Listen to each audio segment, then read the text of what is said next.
دعنا نواصل فكرتنا. هل تتخيل أن الجاك فروت يمكن أن يجعلك تضحك بينما البصل يجعلك تبكي؟ الحقائق العلمية تقول إن الهواء والضغط داخل الفواكه يمكن أن يؤدي إلى مثل هذه الأصوات الغريبة، لكن من يعرف، ربما كلما كانت الفاكهة أكثر سعادة زادت قدرتها على إضحاكنا. وهنا يأتي السؤال: لماذا لا نستطيع السيطرة على دموعنا عند تقطيع البصل؟ هل تعلم أن في فاكهة بتضحك لو قطعتها؟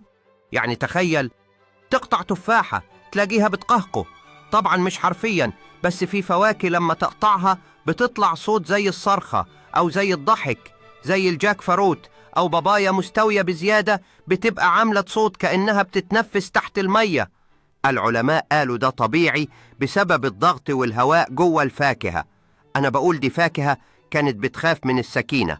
بس السؤال الحقيقي، لو الفاكهة بتضحك، ليه إحنا بنعيط وإحنا بنقطع البصل؟ اشترك في القناة لو ضحكت، واكتب في الكومنت أغرب فاكهة